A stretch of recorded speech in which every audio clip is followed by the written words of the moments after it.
반갑습니다. 이것도 날이 더워져서 오늘 제가 양복을 입지 않고 이렇게 여러분들 앞에 섰습니다. 지금 세상은 그전하고는 완전히 다른 여러 가지 이상 현상을 보이고 있습니다. 이런 때에 진짜 내가 주님을 믿고 있는 사람인지를 한번 점검해 보셨으면 좋겠습니다. 오늘 여러분들과 함께 주의 말씀을 또 나누기를 원합니다. 주의 말씀 신약성경 요한복음 9장의 내용인데 특별히 39절에서부터 41절까지의 내용을 통해서 9장에 대한 내용을 말씀드리기를 원합니다. 그래서 오늘 9장의 내용을 통해서 영적으로 소경된 사람들이라는 제목으로 말씀을 드리기를 원합니다. 예수님께서 이 세상에 오셨을 때에 여러 곳을 늘 다니셨어요. 늘 길을 다니시고 늘 산에서 기도하시고 광야에 많은 사람들이 운집한 가운데서 말씀을 전하시고 이적과 기사를 행하시고 이렇게 늘 예수님은 이곳저곳을 다니셨습니다.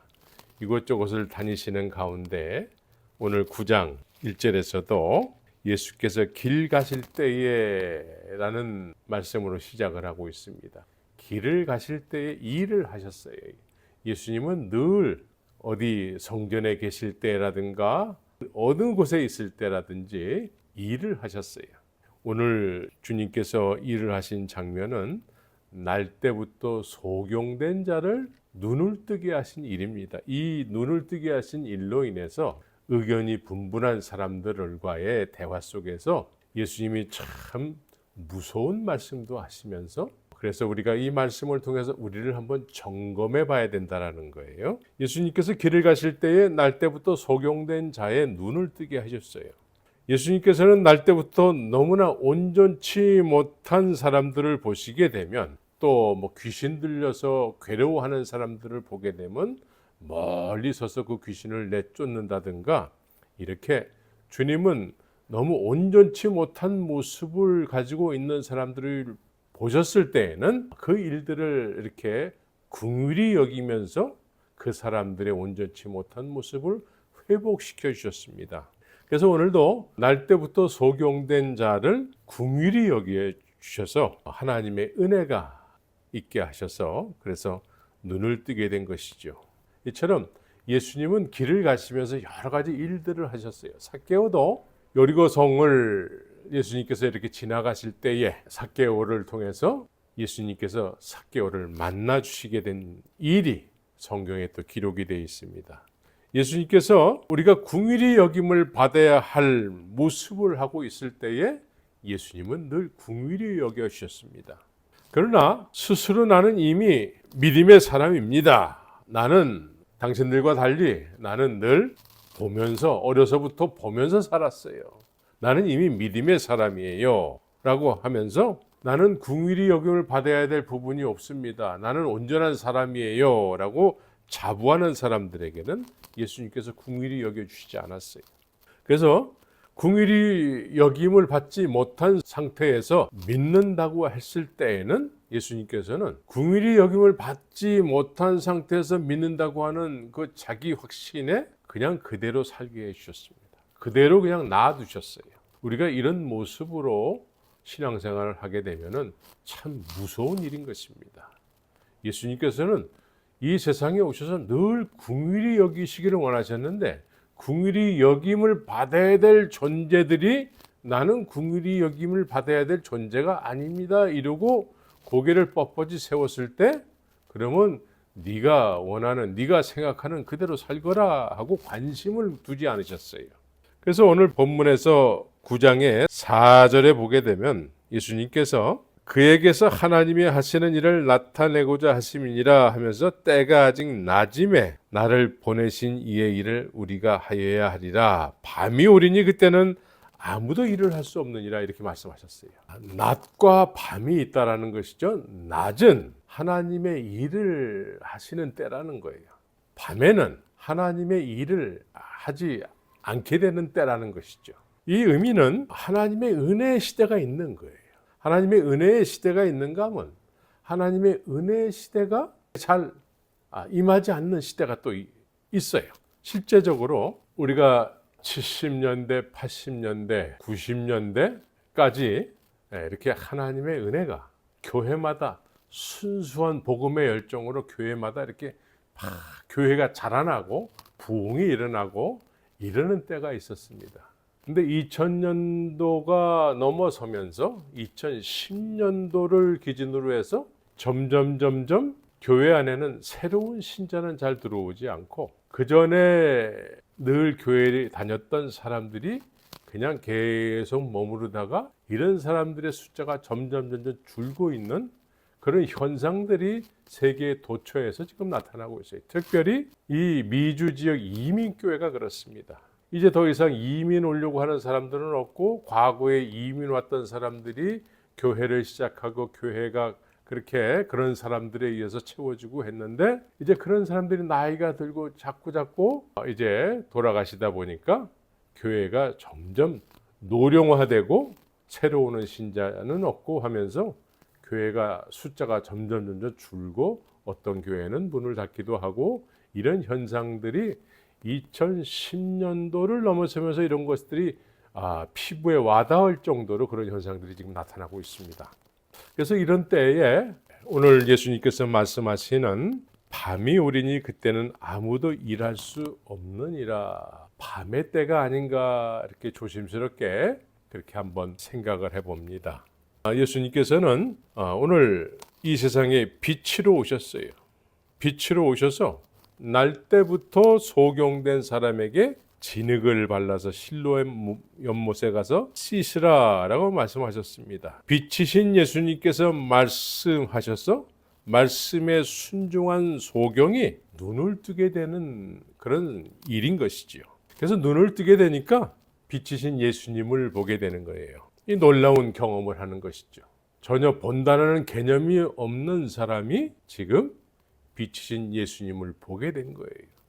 우리는 우리의 상식을 의지해서 신앙생활을 하게 되면 이 소경이 만약에 자기의 상식에 의해서 예수님이 말씀하시는데도 불구하고 그런 일이 나에게 일어나겠어?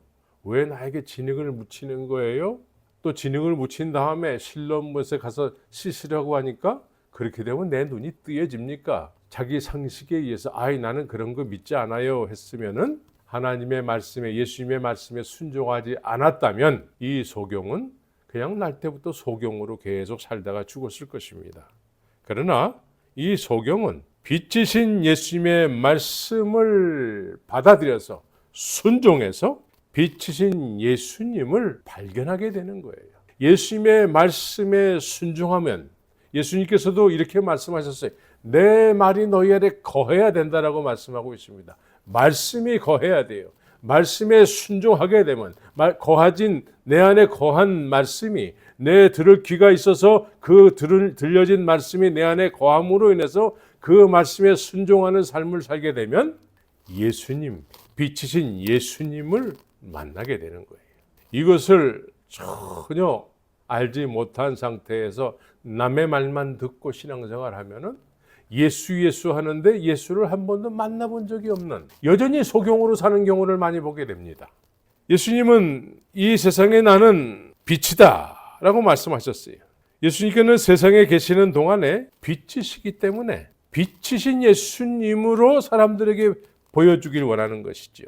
그래서 소경된 자, 날 때부터 소경된 자도 눈을 뜨게 해 주셔서 빛이신 예수님을 보게 하시는 이것이 하나님의 일이에요. 빛이신 예수님을 보게 하는 거, 보는 거, 이게 하나님의 일이요 하나님의 뜻인 것입니다.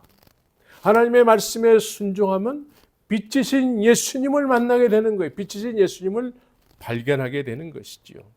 이 소경은 빛이신 예수님을 봄으로 인해서 그 기쁨이 우리는 상상도 할 수 없는 그런 기쁨으로 충만해졌을 것입니다. 세상에 태어나서부터 한 번도 본 적이 없는 사람이 갑자기 눈을 뜨고 많은 것을 보게 되고 진짜 봐야 될 예수님을 보게 되는 놀라운 일을 경험하게 된 것이죠.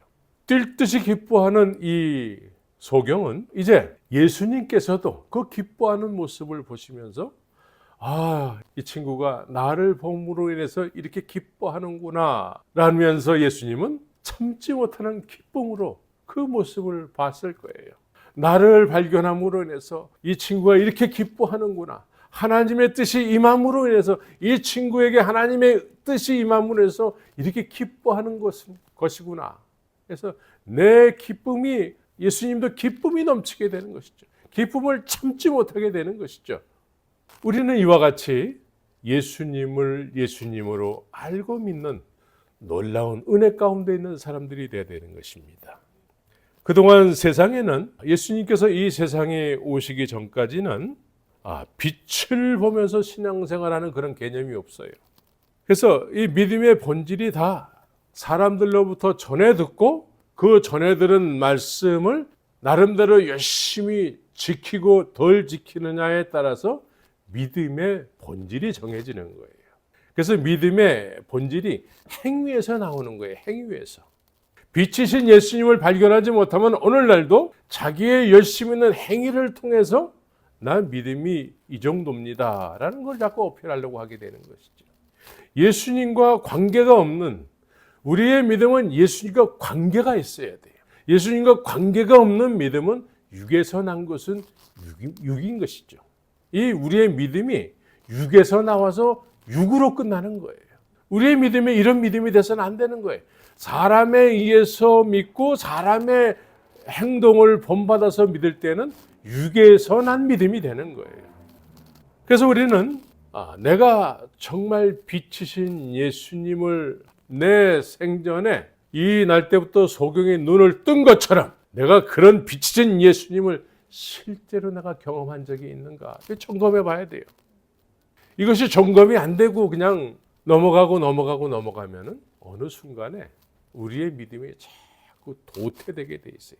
발전이 없어요. 오늘날 예배당에, 주일날 예배당에 오는 많은 사람들이 그냥 한 시간 채 되지 않는 시간에 앉아 있다가 그냥 예배 끝나고 돌아가면은 그것이 하나님 앞에 예배 드렸다라는 전부가 되는 거예요. 그리고 일주일 동안은 그냥 지금까지 살아왔던 방법으로 그냥 계속 살아가는 거예요.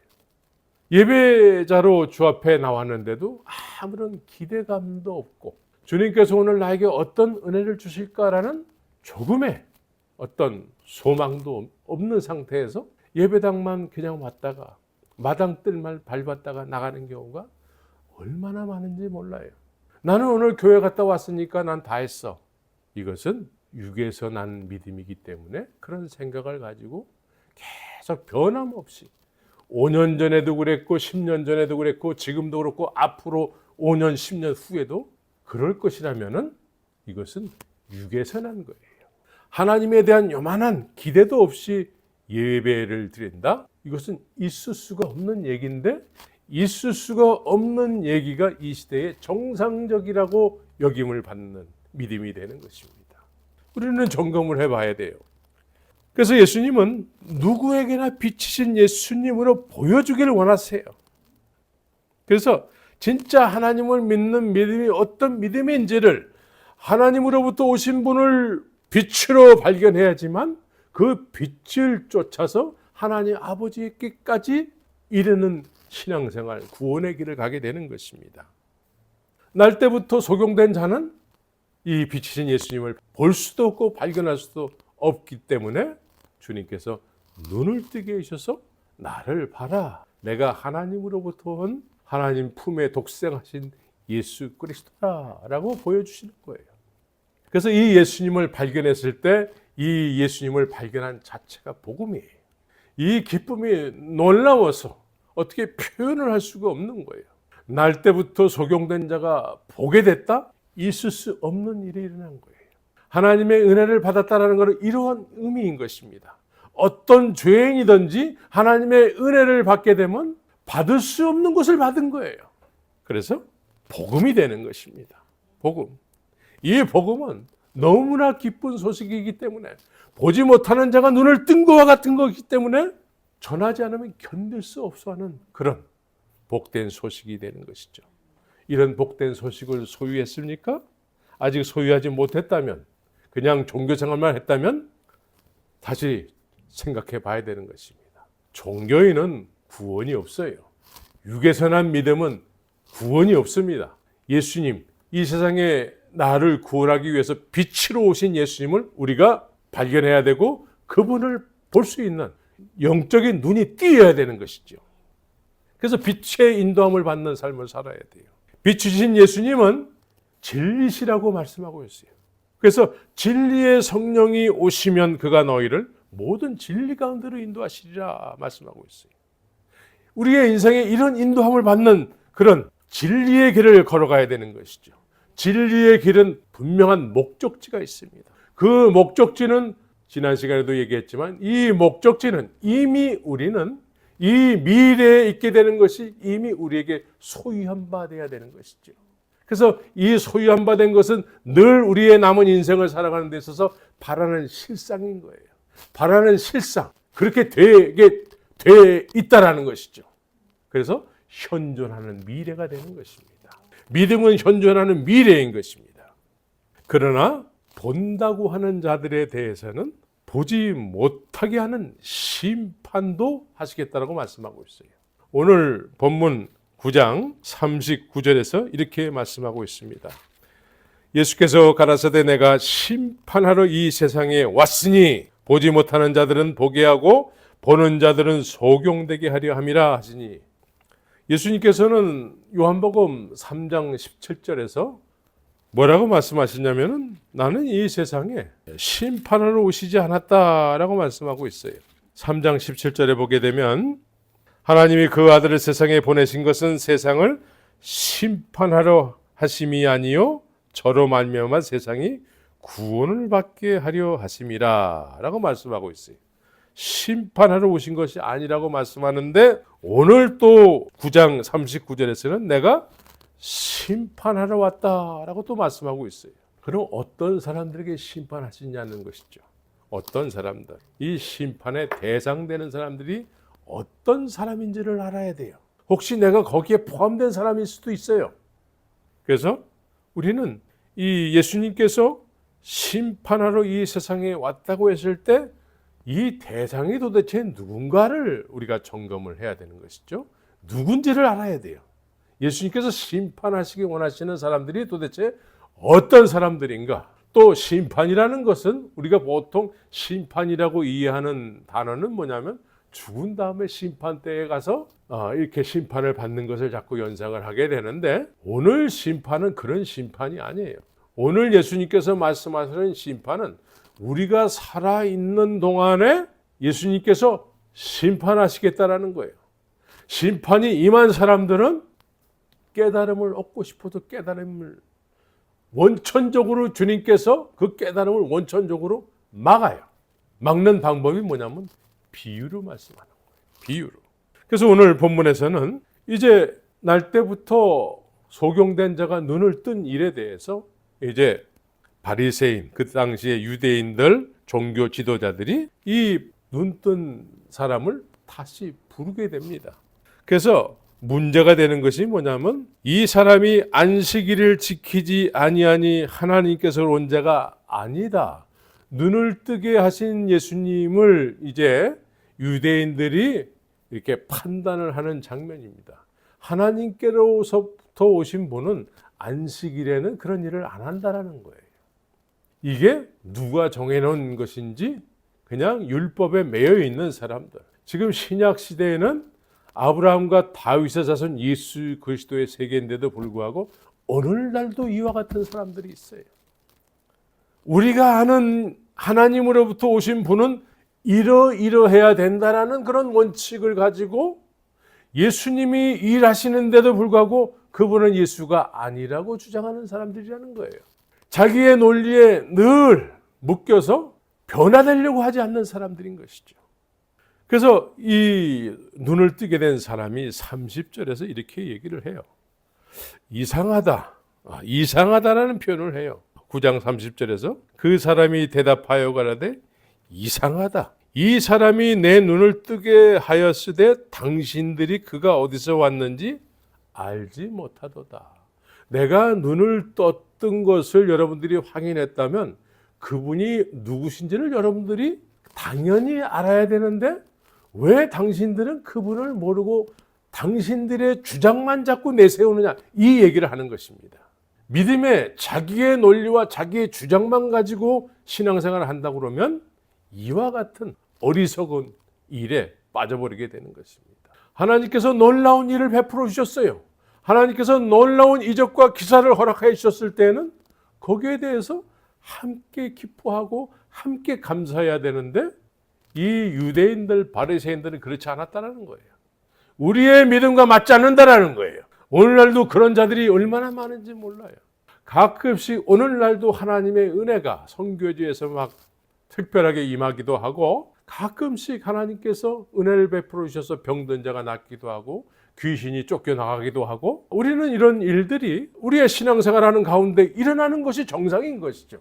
그런데 이런 일이 일어나게 되면, 또 이런 일을 추구하게 되면 오늘날은 뭐라고 하냐면, 오늘날도 이런 눈을 뜬 사람에 대해서 예수님이 하셨는데도 불구하고 우리의 믿음과 맞지 않는다고 주장하는 이 사람들과 같이 오늘날도 이런 일이 있게 되면은 그건 2000년 전이나 있는 거고, 이 시대는 그런 일이 없어요. 일어나서는 안 돼요. 그런 일을 자꾸 추구하고 주장하게 되면 그거 신사도 운동이에요, 이러면서 치부해버리는 사람들이 있어요. 오늘날도 우리는 하나님의 은혜가 강력하게 나타나기를 기도해야 되는 것입니다. 그런데 이런 것을 주장하게 되면 신사도 운동을 하면서 촌스러운 믿음인 것처럼 그렇게 치부해버리는 이 시대의 많은 사람들을 보게 됩니다. 이상한 일이에요. 하나님의 놀라운 일이 일어나게 되면 당연히 감사하고 기뻐해야 되는데 이 사람들은 오히려 그런 일이 있게 되니까 하나님께로부터 온 자가 아니다라고 이렇게 단정을 내버려요. 단정을. 우리의 믿음과 맞지 않으면 무조건 적이 되는 거예요. 오늘날은 나와 맞지 않으면 무조건 틀리다고 여기는 거예요. 다른 것인데도 불구하고 틀리다고 여겨버리는, 오늘 본문에 나오는 사람들과 조금 더 다르지 않은 사람들을 이 시대에 많이 보게 됩니다. 그러면서 네가 온전히 죄 가운데 나서 우리를 가르치느냐라고까지 하는 것이죠. 자신들의 하나님에 대한 믿음은 흠이 없다라고 주장하는 거예요. 사실을 발견했을지인데 그 자체를 믿지 않으려고 하는 것이죠. 그러면서 자신들이 지금까지 추구해왔던 신앙에서 조금 더 변화되려고 하지 않고 그냥 자신들의 요지부동한 굳어버린 믿음을 자꾸 더 굳히게 하려고 하는 그런 사람들이 되는 것이죠. 오늘날도 이러한 사람들이 참 많이 있어요.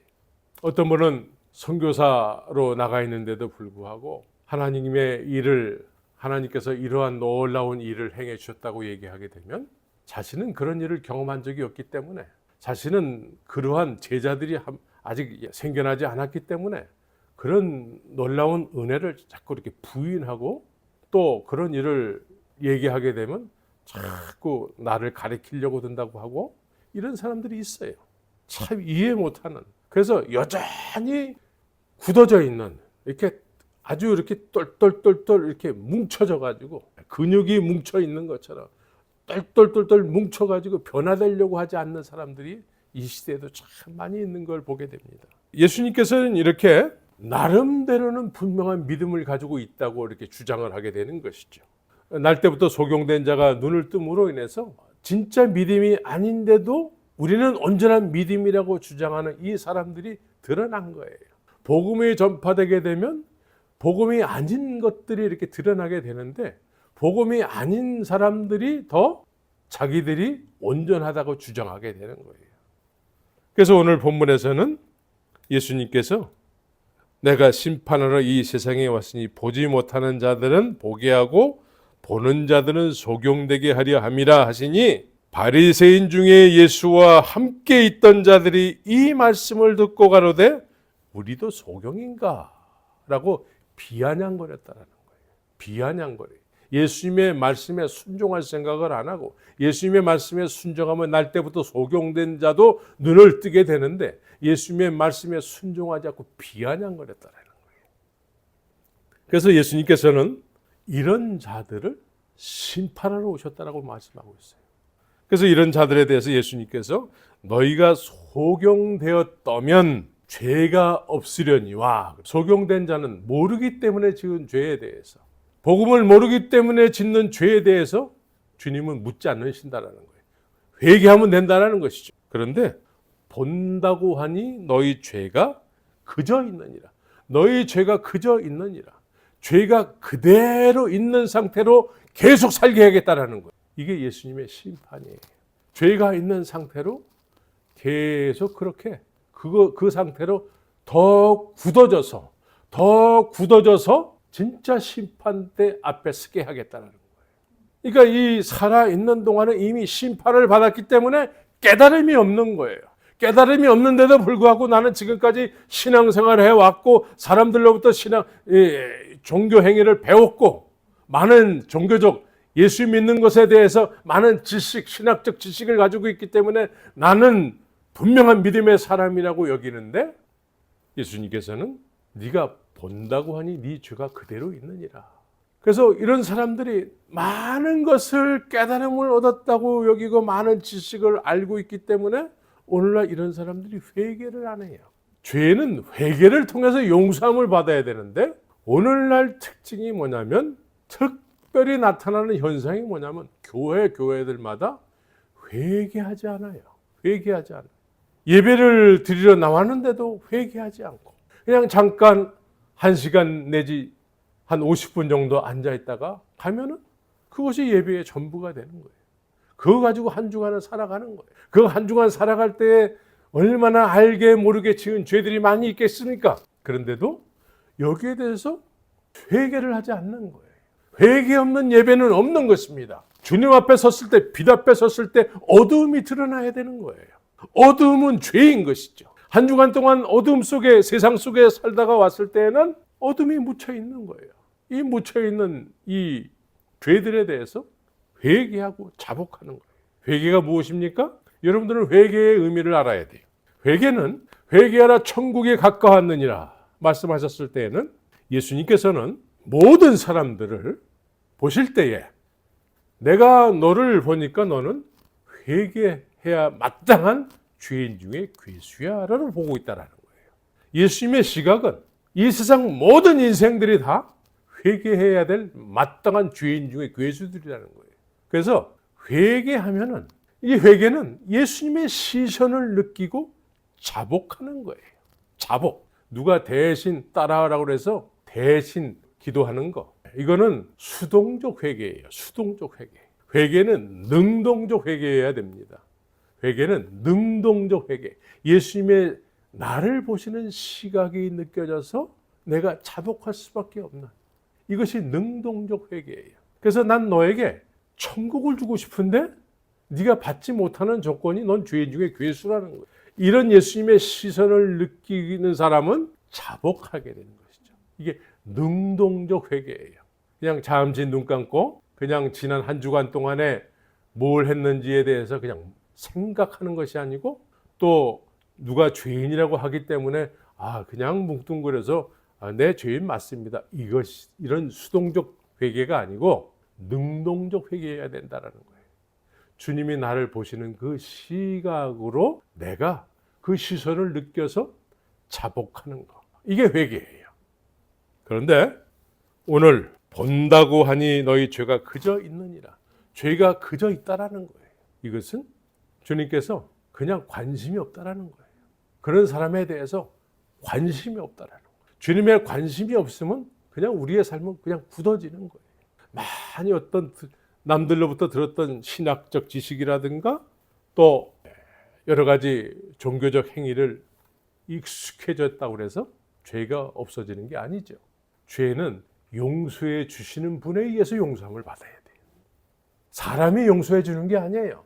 사람이 따라하게 해가지고 그걸 따라했다고 해서 용서해 주시는 분이 그 사람 말에 의해서 우리를 용서해 주는 게 아니에요.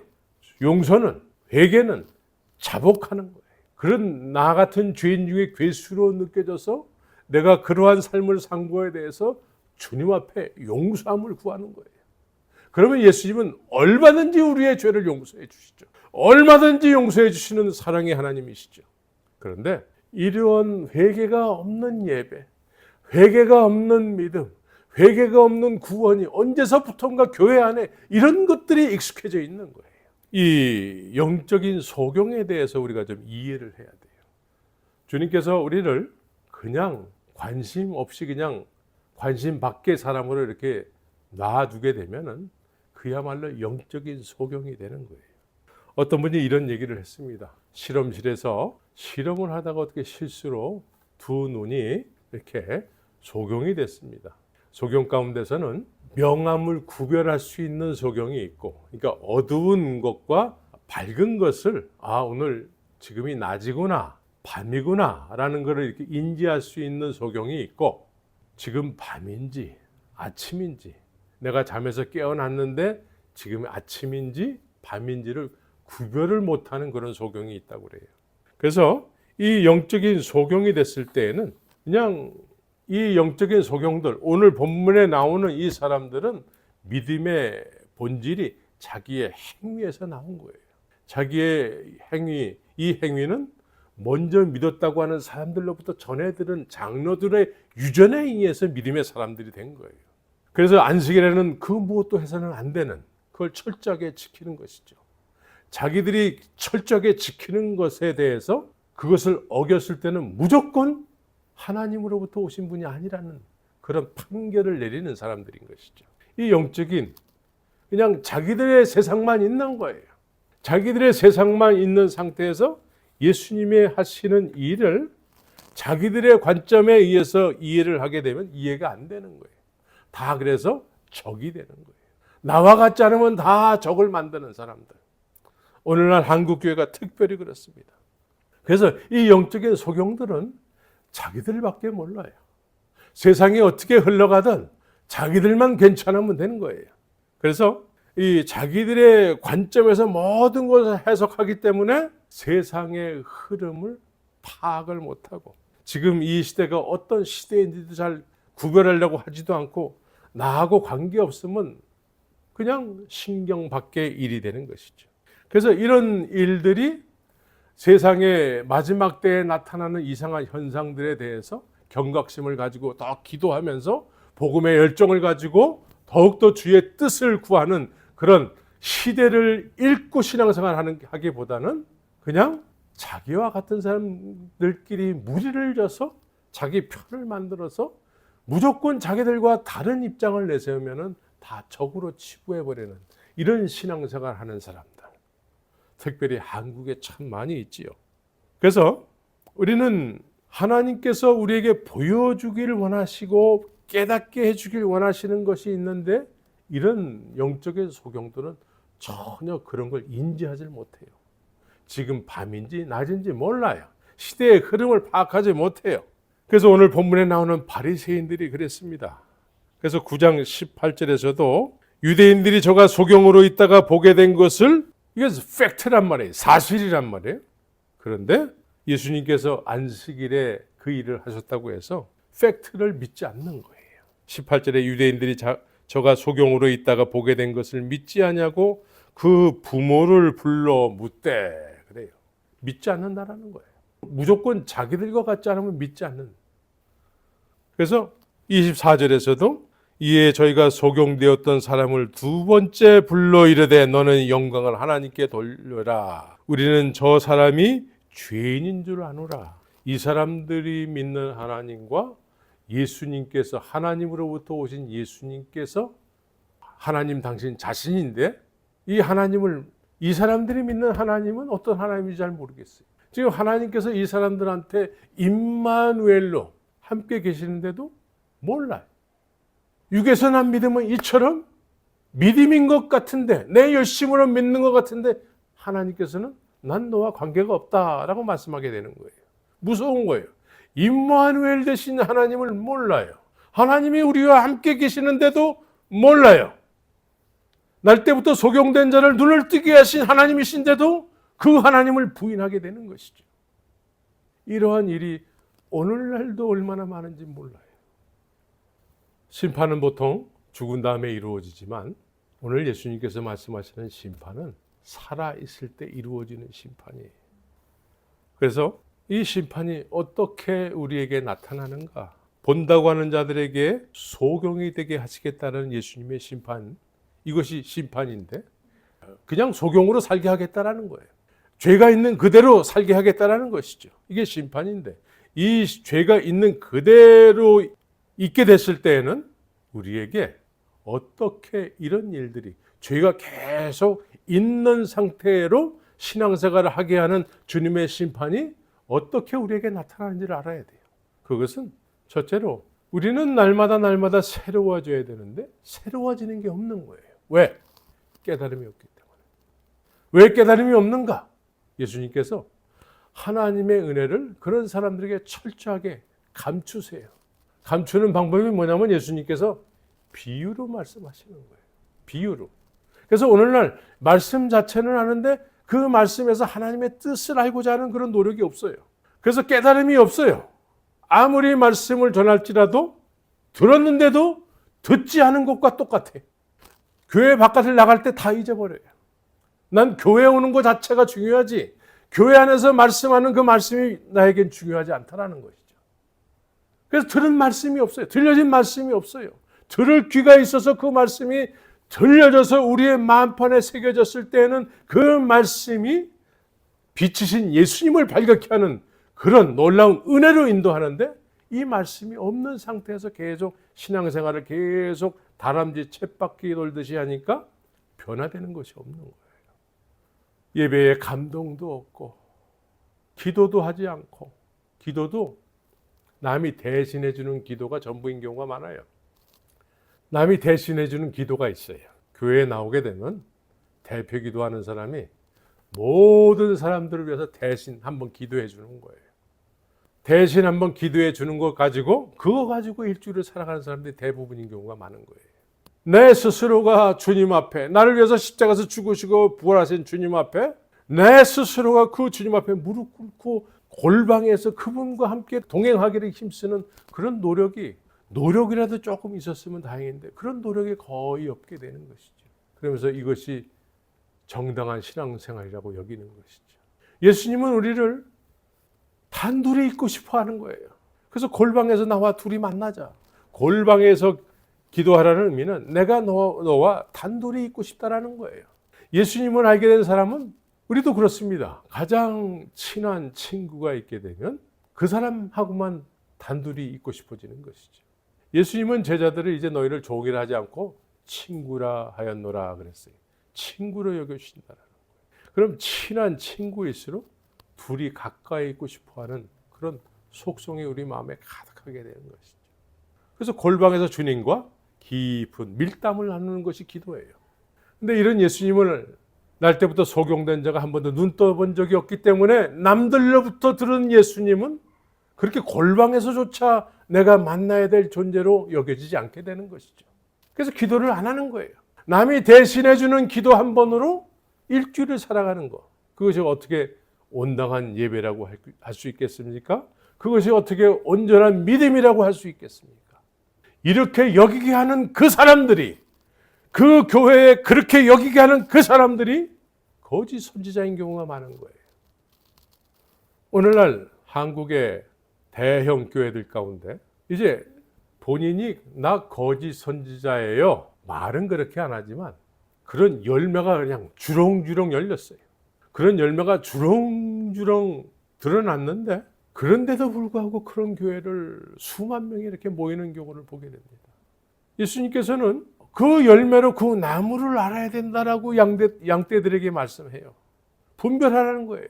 이 열매가 주렁주렁 나타나는데 그 열매가 좋은 열매인지 나쁜 열매인지 이렇게 보게 되는데 그것이 드러났단 말이에요.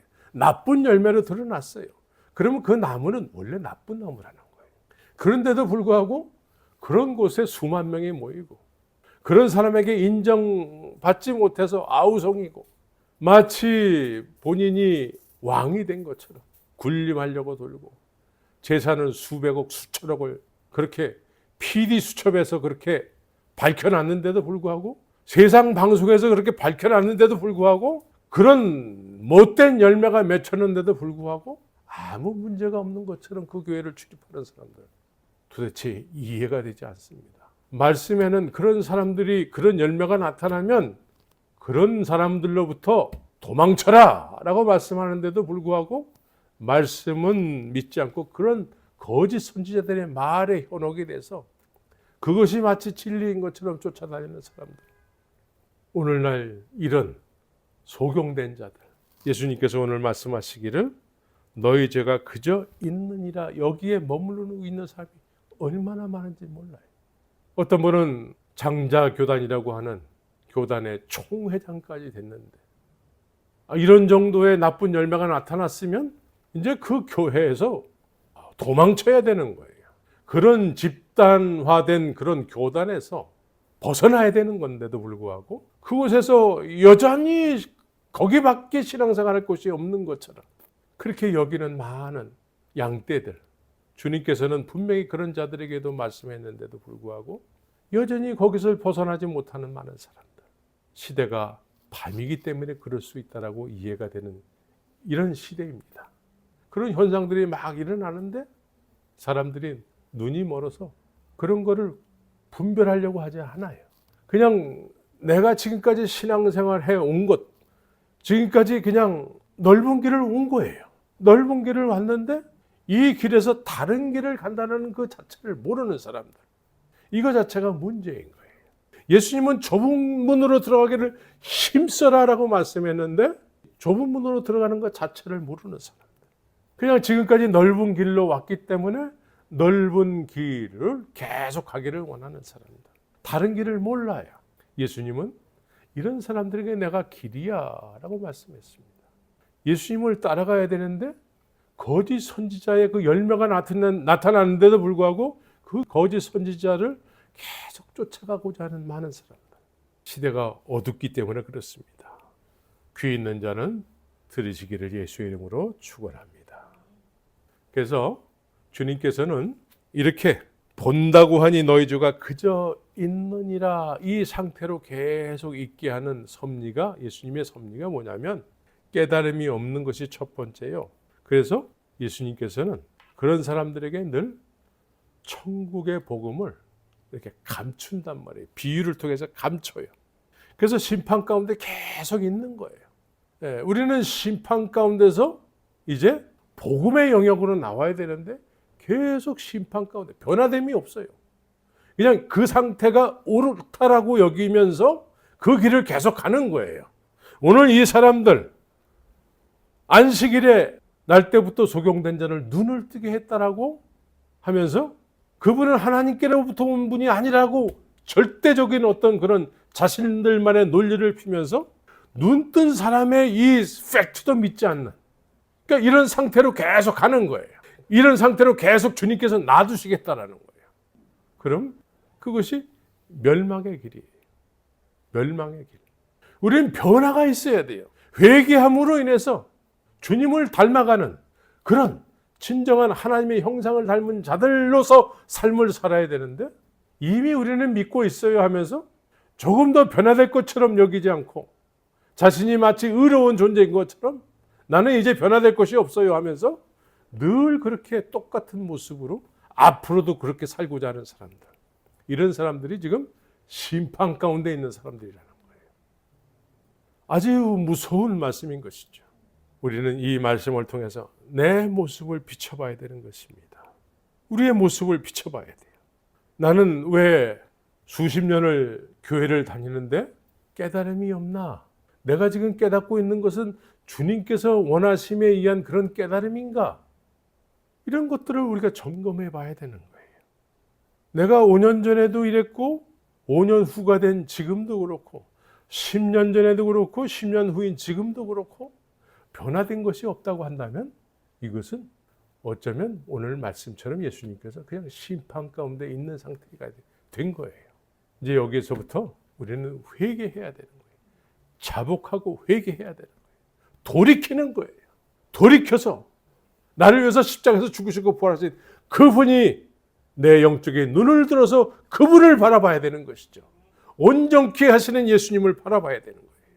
그럴 때 우리의 죄가 더 이상 우리의 인생을 주관하는 것이 아니고 예수님께서 우리를 주관하시는 그런 삶으로 변화되게 되는 것이죠. 우리는 더 이상 육적인 믿음에 머물러서는 안 되는 거예요. 니고데모는 육에서 난 것은 육이요라는 예수님의 말씀을 들었습니다. 하나님께로부터 오신 분이라고 예수님을 찾아왔는데, 예수님을 알아보고 찾아왔는데 정말 필요한 말씀을 해주시는 것이죠. 너의 지금까지 이스라엘의 선생으로 지금까지 믿는다고 했는데 그 믿음은 내가 볼 적에는 나하고는 아무 관계가 없는 믿음이야.